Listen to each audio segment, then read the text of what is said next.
Good morning, everybody. Good morning. Wave those hands in the air, Courtney Carr. It's Wednesday.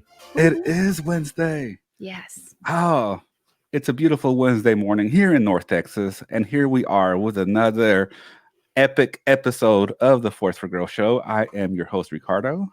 I am Courtney, and thank you for joining. Thank you. Yes, thank you for joining us. Today, the topic is you deserve the credit.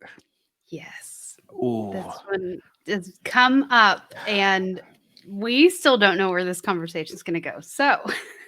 But here's the thing. Let me set it up. Okay. Courtney, you celebrated a milestone yesterday. Yes. Right? You celebrated a milestone, a big one. And that's what kind of spawned this topic. So tell us your milestone. Share your milestone with us. Okay. Yes. I got the title to my car yesterday. Yes. And it's been an interesting, so I paid it off a few months ago, but it was kind of like, so first I got the letter from the lien holder. First, I didn't hear anything for a while. So I was calling to double check they got the last payment. They need anything else, blah, blah. But I finally got the title in the mail. And when I purchased the car in 2017, it's a brand new vehicle, and I had a 6-year car loan.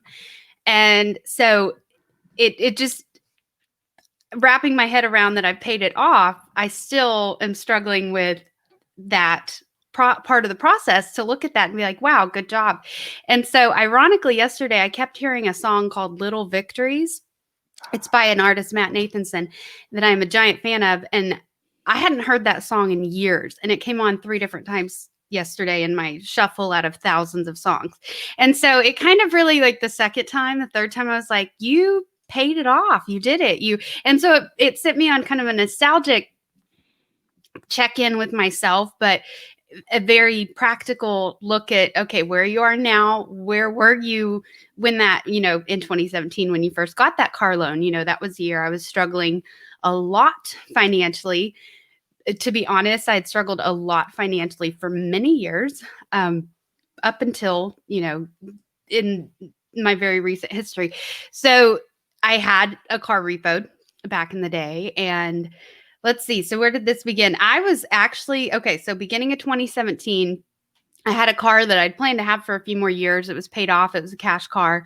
My dad's a mechanic type, and family's always had spare cars. So it just, I'm very handy. I have some common sense when it comes to, what happens when your car breaks down or things like that, but not to say I do my own oil changes or anything like that at all. But I just hadn't really put it into perspective that, hey, I should repair my credit and apply for a new car or anything. I just honestly was telling myself the limiting belief that you won't qualify for a new car, just go use. Hold on. That's a big one. Yes. That's a big one. When it comes to credit, to actual credit, it's a big one, right? Because people have credit issues everywhere. There's a lot of people with credit issues, especially right now. And this is very important. You can rebounce and rebuild that credit. Continue your story. Yes. Okay. Yes. You can bounce back from anything. Trust me. So I kind of limited myself in the shopping process. Honestly, I had a great vehicle picked out. It was about 11 years old. It ran and it had AC. It was a trustworthy type car that I'd had before. So I was about to throw $3,000 down on it and just call it a day. I really like the idea of not having car payment, because I had a car repoed. So I had been through that when I, was about 20, where I bought this shiny new car and couldn't see the writing on the wall that I couldn't afford it. And then, lesson learned. So I just really put value in not having that car payment. So anyway, fast forward to shop in the beginning of 2017. And then a friend called me. There was a dealership, a Jeep dealership, that had some steals on some cars, some just amazing deals. And Jeeps had never been on my radar. Honestly, I was looking to be very fair, I was not even looking for my dream car yet, but my dream SUV was a black Honda CRV. I like the sleek black SUV look. But that was still out of my mind because I still was thinking that's your next car. Right now you need a cash car to figure this out or save more so you could qualify for a new car in a few years or whatever. So it was kind of this battle. And just basically, I ended up going to test drive this Jeep Cherokee, fell in love with it. They had a few options. I mean, it just, everything kind of aligned. I got the V6 instead of the V4 for the same price. Like there were just so many things that lined up that looking back were huge signs of hope. And, I'd put a lot of work in other areas of my life. So I feel like that was kind of a universal reward to me. But I got an amazing deal, and that was my baby. That I still love my car, love my Jeep. I'm not getting rid of it. For the record, when I talk about getting my sports car later, I am not getting rid of my Jeep. I love that thing. I'm a Jeep fan for life. But looking back, so even what I wanted, I got something a little nicer for cheaper than planned. So it doesn't necessarily matter, except for there were things I repeated the limiting story in my brain over and over and over, and I lived by that. So even though I knew it was bullshit, even though I knew I could overcome that, I still decided to keep that loop on repeat, right? So I was still controlling the button. Let's really pause and point that out. Whatever financial training I'd had or not, or this or that or whatever, I was still choosing to keep that limiting belief on loop. And it just opened my eyes to go and look and, forget that we're talking about cars right now. When you don't apply, when you don't look and see, or you don't check, or you don't stop and just be like, you know what, do I qualify for that? You never know. And there are industries and houses, cars, you name it. There are people whose literally their job is to help you get qualified, to help you navigate the wiggle room, to help you navigate the last 2-3 things you might need to get in a row before you actually apply, so it's like a house. That is what's next on my list is, the bigger steps. So my point is, where my big milestone and where I'm just taking a step back and proud of myself is I had big goals. I made it happen. And now I get to take an honest look about, okay, where am I? What do I want to do next? Do I want to just save for a while? Because that's another area I need practice in, I'll be honest, is saving. It's funny. They teach us about money. It's like, there's so many layers. Like first you learn the value of the dollar, and then you learn how to make a dollar, and then you learn how to pay your bills, and then you learn how to not blow all your money. It's like all these things. And eventually you learn how to make your money work for you. Like it's an employee. So it also makes you more money, so you get a lot more sophisticated knowledge as time goes on, but it was really eye-opening. So it's funny because, so here I am holding the title of my car. I still have this thank you. This anxious thought that I am abolishing. That's a stupid thought that's like, oh my gosh, are they going to come rebuild my car? Oh my gosh. So even though I'm years past that, it's still there. So that's where I'm trying to just be very real that we all have thoughts that we've progressed far from, but they're still there. They're still going to pop up where you still need a tool to kind of be like, no. So that's my tool. Now that I'm aware of it or taking awareness, it's like, whoa, practical look at where I am, be proud where I need to be proud, fix what I need to fix, no judgment, and next foot forward. What do I want next? That's the key. You fix what you needed to fix, which is our topic today. You fixed what you needed to fix. You did what you needed to do. You took some responsibility and ownership, and now you deserve the credit. Yes. Yay. So on mine. My big limiting belief years ago was I don't want a house. I never pictured myself in a house. I liked the idea of having a house. I liked the thought of having a house, but financially and responsibility, it scared the bejesus out of me. My limiting belief was, and this is a big one. This is a huge one. I can't afford a house. The truth was, I was paying more for rent than I am for my house. Explain that to me. But in my head, I was like, oh, that just sounds for such a long time, 30 years or whatever, 30 years to pay off a house. But or even 15 years, even 15 years, like it sounds like a long time. But then I realized how long I've been paying rent for. But my limiting belief was, I can't afford a house. My second limiting belief around the house was it's too much responsibility. It's too much responsibility. The truth was, though, that I was scared to try to get a house because I also had some credit issues from when I was younger, to where I was trying to get credit cards and things like that. And it didn't work for me, right? I would get these credit cards, I would go and buy beer and more beer and more beer. Like this was with a gas card. Like I would use a Chevron card and all I did was go buy beer on my Chevron card. And do That you doesn't think help that the worked? approval rate. Do you think that worked out for me? No. No, Oh. it didn't. So that was the other part. I was like, okay. And I had never bought anything on my own that big. Like at that point, I had never bought a car from the dealership on my own. I had never bought anything huge on my own without like my mom co-signing for me. And so just the thought of having a house was just so far out there that it was inconceivable. Hmm. It was inconceivable. But really, I think it came down to the fact that I was like, I don't have the credit. And then I met Jesse, and then we got a dog. And then I loved my little dog so much that I was kind of like, man, she deserves a backyard because she used to like to sunbathe, right? And then Jesse was like, we need a house, we need a house, we need a house. And so I was like, oh, okay. So then You we got a started. house for Sissy? I did Cheeky for Cheeky. I got Cheeky, a house okay. for Cheeky. Technically, I got a house for Cheeky. Because I was just like, oh, my little baby needs a house. Yeah. Right. And yeah. And so Jessie went house shopping. She got on the hunt. And we were looking at remodeled houses, like fixer uppers and this and that. And then we finally decided here. And I was scared. When it became real, when we came to look at the floor plans, when all this other stuff, um, it was scary. It was really scary. And I was like, we got to stay within this budget. And looking back now, I had nothing to be scared of. I would have preferred to buy a bigger house because now we're looking for a bigger house later on, not like right now actively, right?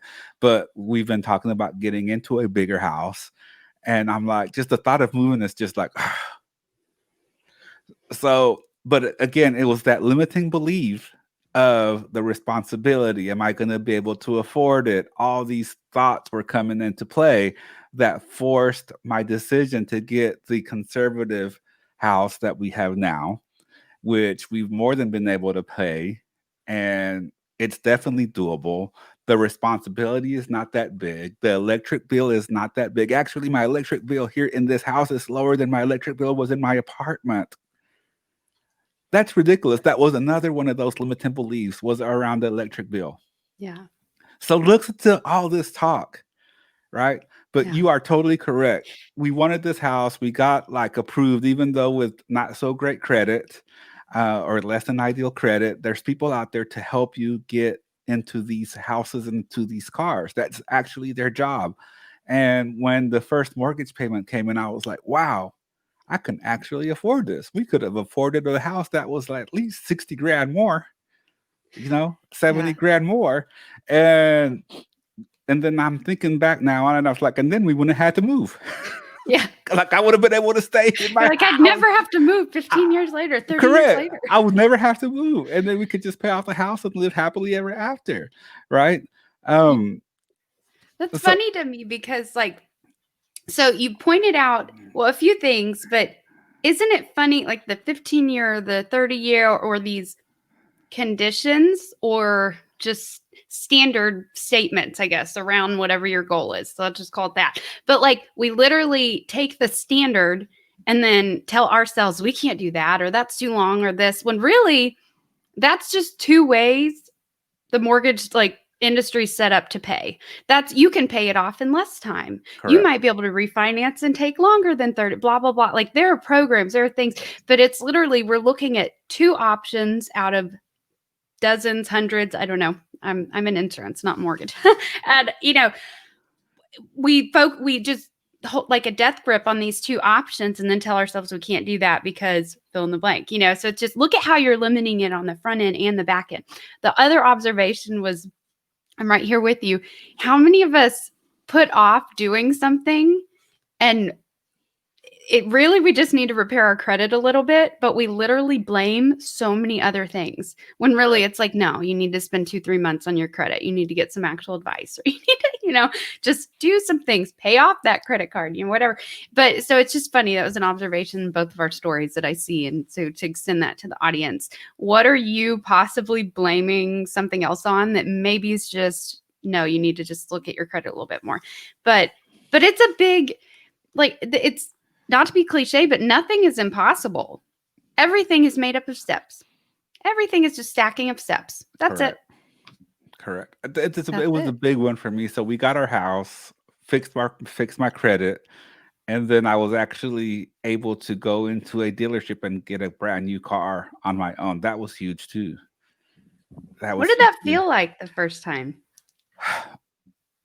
Again, I felt like I had to go a little bit more conservative, and because I was like, oh, my car's paid off, but it was like 10 years old. It didn't have Bluetooth. I couldn't do stuff that I wanted to do anymore with it, right?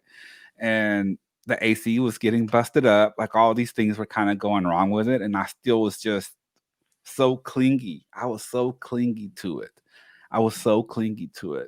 And again, Jessie just kind of nudged me a little bit, and she's like, "Come on, just go get you a new car. Go get." I'm like, "Oh no." I'm like, no. And I was like, "All right, fine. Let's go look.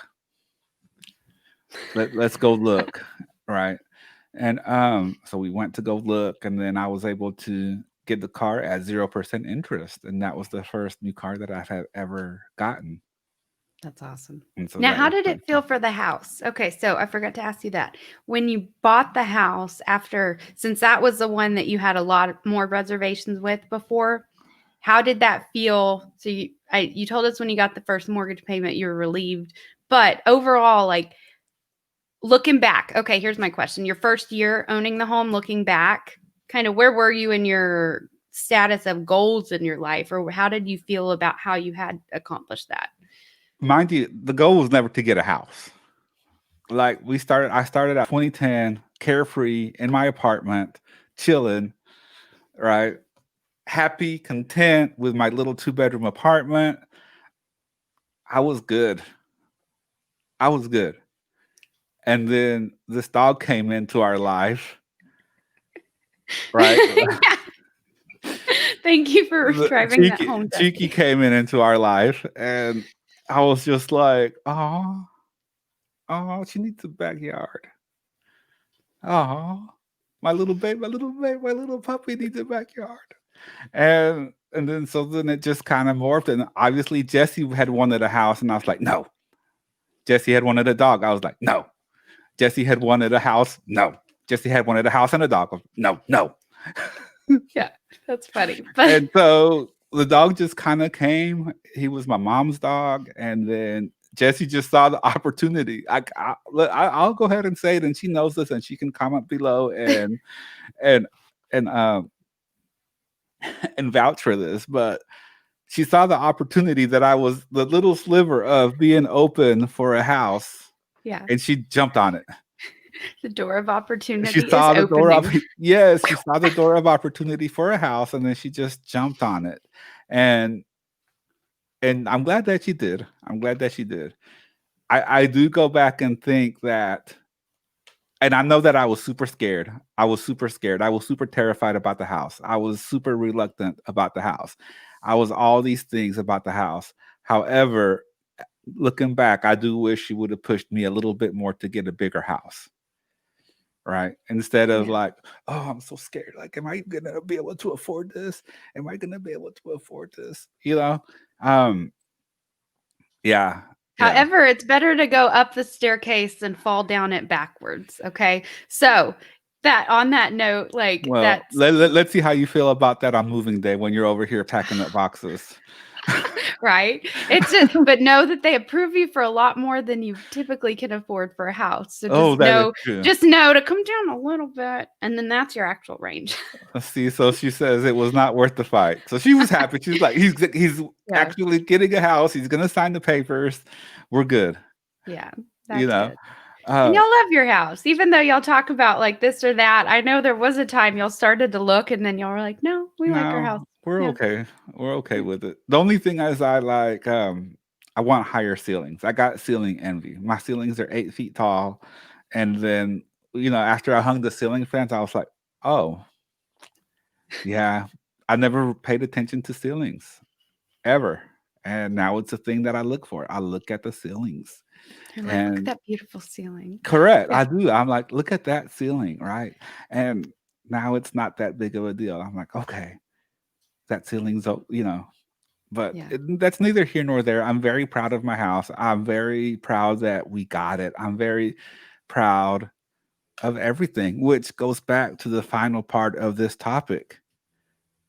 You get the credit, you get the house, you get the car, you get the whatever. You deserve the credit because you cleaned it up. Give yourself the credit. Courtney, Yeah. give yourself the credit. You did the work. Yeah. Oh, I did a lot of work. You did you Yeah. did the work. Feels really good now that, and I had to pause and like remind myself to stay here and stay proud before just jumping to the next goal or jump into the next thing. But like you guys, I've spent a decade dreaming of the day I can hold the title of a car that I love, not one I'm settling for, in my hand, and I paid, and it's all in my name, like that. That's big for me. So it's It's a just, big deal. it's sweeter than I thought. And it's the reward is that I can see the next 10 years. Like, Yes. so, we talked on Monday about our brain and patterns. So on autopilot, your brain's going to assume your next 10 years are probably going to go pretty similar to how your last 10 years went. However, if you take control of that, if you're part of the process and, you plan that, then you start to visualization, there's power in seeing what you want before it happens. But like when you actually do that and see the formula come together, and then you can, look into your next few years, like it's exciting. It's really exciting. And that's, I dreamed of the day I would be able to say that my financial future excites me Ooh. without the baggage that kind of makes me want to cry, without the baggage that it like held on to say that. So it, and to say I did it myself, like that's awesome. So yeah. And now that shows me like what it just shows me how I'm still limiting myself. Like I'm still limiting myself. I'm still fitting myself into a box. I'm still trying to use words that limit me. I'm still trying to only look at buying a house with 15 and 30-year notes. Like I'm using that as a metaphor, like it's where like screw the standard. Maybe it needs to be innovated, or maybe there's an alternative that's perfect for you. You just don't know because you haven't like opened the door to peek outside, So it's really eye-opening. It's a big deal. It's a big deal. So for everyone out there that you've worked to fix your credit, that you've worked to get the house, to get the car, give yourself the credit. Like that's hard for me because it's like, okay, I have an awesome house. I have a way bigger house than a lot of like all of my family members. Um, and it's a big deal. Like it's a big deal. Like I'm like, okay, you know, like my mom's first house that she bought, she paid $6,000 for it. Wow. Yeah. It was like 500 square feet with half a bedroom. And yeah, it's a big deal. It's a big deal. It's a It big is. deal. It's a big deal. And think back about that little house, and I'm like, wow, she paid $6,000 for that house. And then her second house, she paid $10,000 for it. Mind you, they're older houses, they're in Longview, all this other stuff. But I didn't realize what a big deal it was for her when she started buying a house. I didn't realize. I was like, oh, big deal.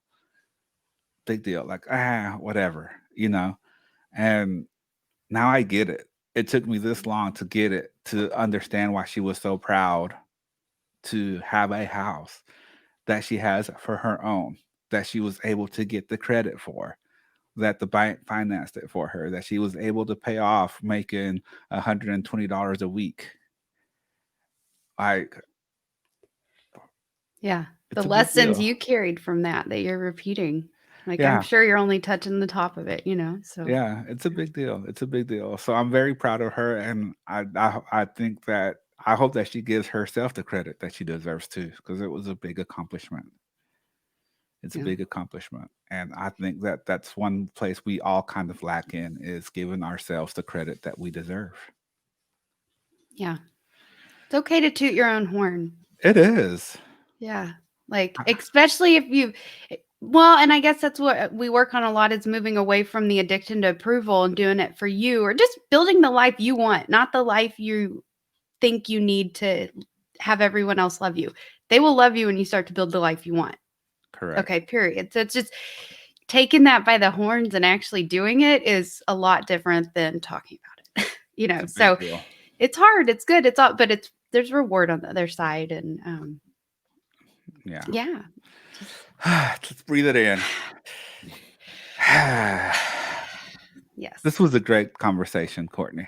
This was good. This I was really agree. good. Thank you. Ah, Yeah. all right. Well, thank you so much for everyone that tuned in. Make sure you like and share. Go visit forceforgrowth.com to subscribe to the podcast and our YouTube channel. We need more subscribers on our YouTube channel. Help us grow Yes. that YouTube channel. Go to that YouTube channel and subscribe. Yes. Each share gets yeah. a high five from us. Yes. You're like, yes, Insure gets a high five from us. High five. Yeah. Well, we'll be back on Wednesday with an awesome interview with our friend Brian Walsh. He means on is- Friday. We will yeah, be back on Friday. Yeah, did I say Friday? I didn't say You said Friday. Wednesday. Oh, yeah, no, we'll be back on Friday with our friend Brian Walsh. He is up in Chicago. He ran the Chicago Power Group for a little bit of time. He also runs the Chicago Basket Brigade. So he's been doing that for several years now too. So I'm looking forward to that interview. He's a business owner, entrepreneur, philanthropist, all this good stuff. That'll be a fascinating conversation. It will be. So make sure you tune in back on Friday for that conversation. Have a great day, and we'll see y'all then. Yeah. Thank you guys. Bye.